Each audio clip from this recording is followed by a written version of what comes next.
ஒரு 8 வயது குழந்தை பள்ளிக்கூடம் முடிச்சுட்டு வீட்டுக்கு பாட்டி வீட்டுக்கு போயிட்டு இருக்கு. அந்த குழந்தையை கடத்திட்டு போய் பாலியல் வன்கொடுமை செய்த கொடூர ஒருத்தர். பாட்டாளி கட்சியினுடைய நிர்வாகிகள் போய் காவல் நிலையத்தை முற்றுகையிட்ட பிறகுதான் எஃப்ஐஆரே பெறலாம்.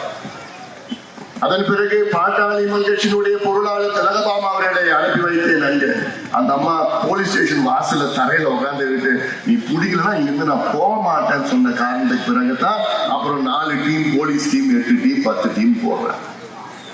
அந்த கொடூரனை பிடிக்கிறதுக்கு 3 வாரம் ஆயிடுச்சு. எங்க பிடிச்சாங்க? ஆந்திராவில போய் பிடிச்சாங்க, சூலூர்பேட்டையில. அவனை பிடிச்சிட்டு அவன் சொல்றான், போலீஸ் கிட்ட சொல்றான், நான் திங்கட்கிழமையில இருந்து வியாழக்கிழமை வரைக்கும் ஆந்திராவில வேலை செய்யறேன். வெள்ளி சனி ஞாயிறு தமிழ்நாட்டுக்கு நான் போயிடுவேன். ஏன் போனா தமிழ்நாட்டுல தான் எங்க பார்த்தாலும் சாராயம் கிடைக்கும், கஞ்சா கிடைக்கும், போதை மாத்திரை கிடைக்கும். வெக்க கேட்டியா? இது ஒரு ஆட்சியாயா? தூக்கி போடுங்க அந்த ஆட்சிய, தூக்கி போடுங்க. அவன் அசாம்காரன் ஆந்திராவில் வந்து வேலை செஞ்சுட்டு குடிக்கிறதுக்கோ கூத்தடிக்கிறதுக்கோ கஞ்சா வைக்கிறதுக்கு சாப்பிடுறதுக்கோ இங்க தமிழ்நாட்டை வந்து போறானா? என்ன ஆட்சி நடத்துறீங்க? எதுக்கு ஆட்சி நடத்துறீங்க? ஆட்சி நடத்துறதுக்கு துப்பு இல்லாதவங்கள ஆட்சி செய்யறீங்க. தமிழ்நாடு என்ன நினைச்சிட்டு இருக்கீங்க? எப்படிப்பட்ட மண் இந்த மண்? இங்க கூத்தடிக்கிறதுக்கு அந்த மண்ணுக்கு வரணும். இந்த லட்சணத்துல முதலமைச்சர் ஸ்டாலின் ஆட்சியார். இந்த நிலைத்தான் தமிழ்நாடு முழுவதும். அண்ணா நகர்ல பார்த்தா 12 வயசு குழந்தைய கற்பழிக்கலாம், பொள்ளாச்சியில கற்பழிக்கலாம், திருப்பத்தூர்ல எங்க பார்த்தாலும் இதெல்லாம் நடக்குது. தினம் சம்பவம். ஏன்?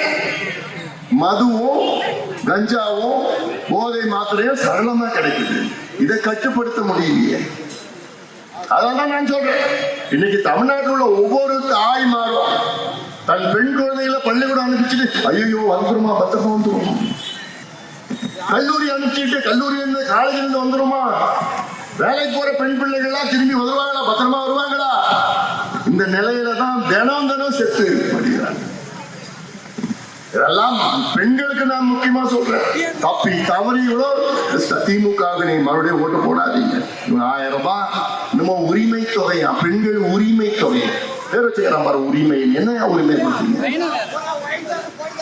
அந்த 1000 ரூபாய் கொடுத்துக்கிறது, அந்த காலையில் 1000 ரூபாய் கொடுத்தா சாயங்காலம் எங்க போகுது 1000 ரூபாய்? வீட்டுக்காரன் பிடிக்கிறான், பொண்ணை பிடிக்கிட்டு பிடிச்சிட்டு போயிடும். அப்போ இதுதான் நிலைதான். தமிழ்நாடா இல்ல கஞ்சா நாடா? காவல்துறைக்கு நீங்க சுதந்திரமா செயல்பட விட்டா மிக சிறந்த முறையில் செயல்படுவாங்க. ஆனா சுதந்திரம் இல்ல காவல்துறை. செய்திகளை உடனுக்குடன் தெரிந்து கொள்ள கீழ்கண்ட கேபிள் மற்றும் டிடிஹெச் நெட்வொர்க்குகளில் எம்நாடு செய்தி தொலைக்காட்சியை காணுங்கள். பாதகம் செய்பவரை கண்டால் நாம் பயம் கொள்ளலாகாது பாப்பா. மோதி மிதித்துவிடு பாப்பா, அவர் முகத்தில் உமிழ்ந்து விடு பாப்பா. அண்மை செய்திகளை உடனுக்குடன் தெரிந்து கொள்ள இணைந்திருங்கள் எம்நாடு தொலைக்காட்சியுடன்.